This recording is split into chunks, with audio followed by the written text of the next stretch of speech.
বাঁধাকপি খেতে খেতে পুরো একঘেয়েমি লাগে। যদি এরকমটা মনে হয়, বাঁধাকপি দিয়ে একবার এই রেসিপিটা বানিয়ে দেখুন। কথা দিচ্ছি, পুরো বাঁধাকপির প্রেমে পড়ে যাবেন।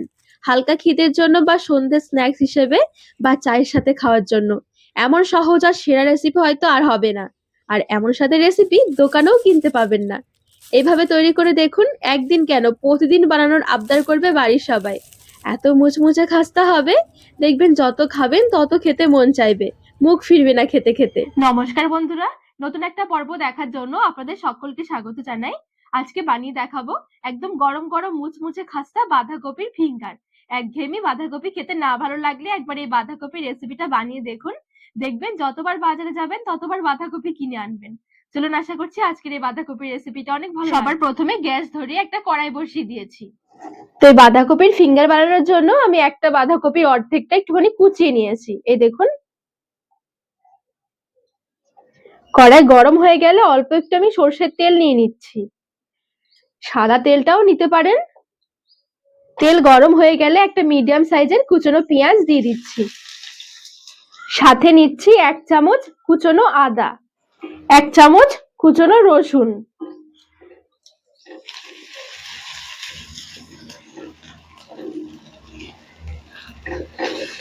এবারে আদা, রসুন আর এই পেঁয়াজটা হালকা করে একটু ভেজে নেব। আবার ভেজে একদম লালচে করা যাবে না, একদম হালকা একটু ভেজে নিলেই হবে।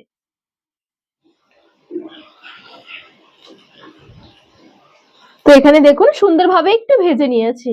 ভেজে কিন্তু আবার আমি এখানে অনেক বেশি লালচে করিনি। কুচিয়ে রাখা বাঁধাকপি এবারে দিয়ে দিচ্ছি। এ পর্যায়ে চাইলে বাঁধাকপির সাথে অন্য সবজিও অ্যাড করতে পারেন। একটু হলুদ গুঁড়ো দিচ্ছি কালারের জন্য, পরিমাণ অনুযায়ী লবণ। ভালো করে এবারে মিশিয়ে নেব।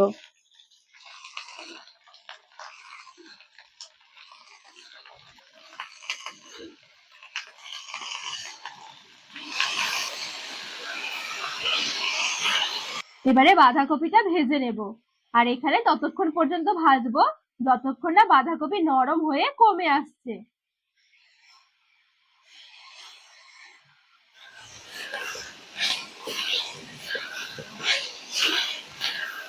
তো এখানে বেশ সুন্দরভাবে বাঁধাকপিটা একটুখানি ভেজে নিয়েছি। অনেকটা দেখুন কমেও এসেছে, আর এখানে কিন্তু বাঁধাকপিটা অনেকটা নরমও হয়ে গেছে। আবার কিন্তু এখানে একদম পুরোপুরি সেদ্ধ করলে হবে না, এটা যেহেতু আবার পরে আমি একটুখানি ভাজবো বা রান্না করব। তো এবার আমি গ্যাসের আঁচ থেকে নামিয়ে নিচ্ছি। একটা থালার মধ্যে নামিয়ে নিচ্ছি।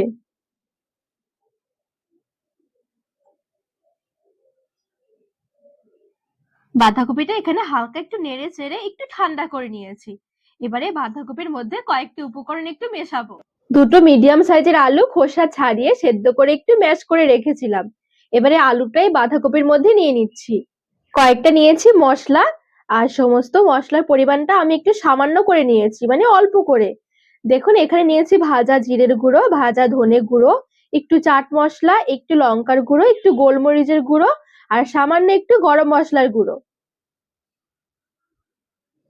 সাথে একটু ভাজা চিনে বাদাম, এরকম আধা ভাঙা করে গুঁড়ো করে দিতে পারেন, টেস্টটা ভালো আসবে। কাঁচা বাদাম থাকলে সেক্ষেত্রে ভেজে দিতে পারেন। ধনেপাতা কুচি দিচ্ছি সামান্য, কাঁচা লঙ্কা কুচি দিয়ে দিচ্ছি, ঝালটা স্বাদ মতন। নিয়েছি 1 চামচ শুকনো চালের গুঁড়ো। যদি চালের গুঁড়ো না থাকে 1 চামচ কর্নফ্লাওয়ার মিশিয়ে নিতে পারেন, এতে করে সুন্দর একটা মুচমুচে ভাব আসবে। যেহেতু আলু সেদ্ধ দিয়েছিলাম লবণ ছাড়া, সেই কারণে একটু লবণও দিয়ে দিচ্ছি। এবারে সমস্ত কিছু হাত দিয়ে ভালো করে মিশিয়ে মেখে নেব।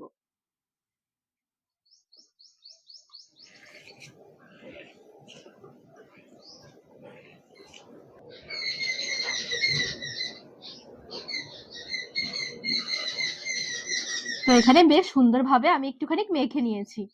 আলু দেওয়ার কারণে দেখবেন সুন্দর একটা বাইন্ডিং আসবে। এবারে বাঁধাকপির মিশ্রণ থেকে অল্প করে আমি নিয়ে নিচ্ছি। তো এই দেখুন, অল্প করে নিয়ে নিয়েছি। এবারে 2 হাতের মধ্যে একটু ঘুরিয়ে লম্বা করে নেব।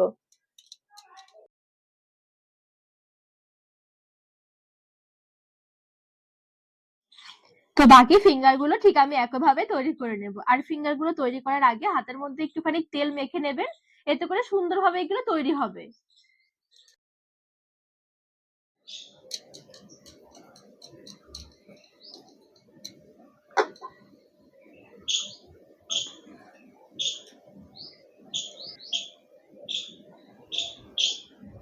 তো এই দেখুন সবগুলো ফিঙ্গার সুন্দরভাবে আমি তৈরি করে নিয়েছি।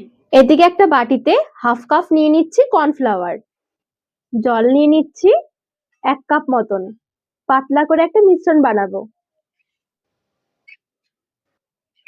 সাথে আমি একটু লবণও দিয়ে দিচ্ছি। সুন্দরভাবে মিশ্রণটা আমাদের তৈরি হয়ে গেছে। বেশ কিছুটা নিয়েছি ব্রেড ক্রাম্বস, এটা কিন্তু যে কোনো মুদিখানার দোকানে কিনতে পেয়ে যাবেন। তাছাড়া পাউরুটি কিন্তু হালকা একটু এরকম একটু বড় বড় করে গুঁড়ো করে শুকনো কড়াইয়ে ভেজে নিলেও কিন্তু সুন্দর ব্রেড ক্রাম্বস তৈরি হয়ে যাবে। ফিঙ্গার গুলো যেহেতু একটু নরম রয়েছে, তো সেই জন্য সবার প্রথমে আমি একটু ব্রেড ক্রাম্বস এর মধ্যে গড়িয়ে নেব, এতে করে সুন্দর একটু শক্ত হয়ে যাবে।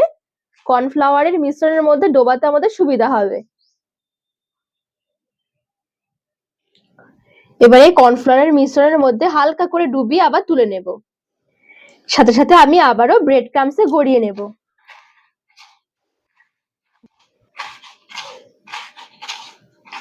তো এই দেখুন এখানে আমি সুন্দরভাবে একটা ফিঙ্গার তৈরি করে নিয়েছি।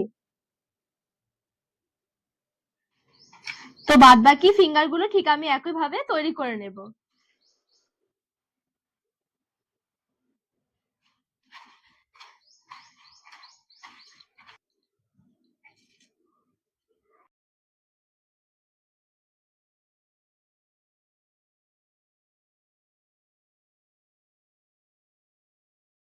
তো মোটামুটি এখানে বেশ কয়েকটা ফিঙ্গার সুন্দরভাবে আমি তৈরি করে নিয়েছি, এই দেখুন। এবারে গ্যাস ধরিয়ে একটা কড়াই বসিয়ে দিয়েছি, কড়াই অল্প একটু তেল গরম করে নেব।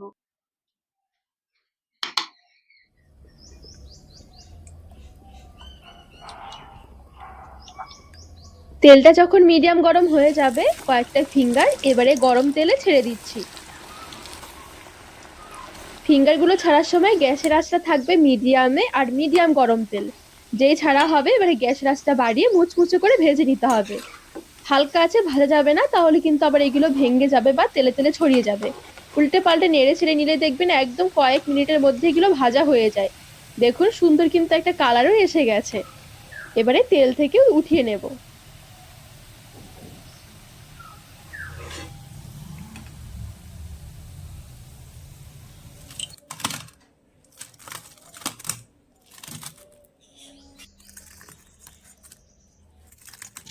সবগুলো ফিঙ্গার সুন্দরভাবে ভেজে গরম গরম পরিবেশন করে নিয়েছি। সাথে একটু টমেটো সস নিয়েছি। গরম গরম একবার খেয়ে দেখুন, এত মুচমুচে খাস্তা। এইভাবে বানিয়ে নেওয়ার পর বিশ্বাস করুন বাঁধাকপি দেখবেন বারে বারে বাড়িতে কিনে নিয়ে আসবেন। যারা বাঁধাকপি খেতে একদমই অপছন্দ করেন তাদেরও একদম পছন্দের একটা রেসিপি হয়ে যাবে। একটু সস লাগিয়ে এভাবে খেয়ে দেখবেন, দারুণ লাগে খেতে। তো বন্ধুরা আজকের রেসিপি আপনাদের কেমন লেগেছে অবশ্যই কমেন্ট করে জানাবেন। আর রেসিপি ভালো লাগলে চ্যানেলটিকে সাবস্ক্রাইব করে পাশে থাকার অনুরোধ রইল।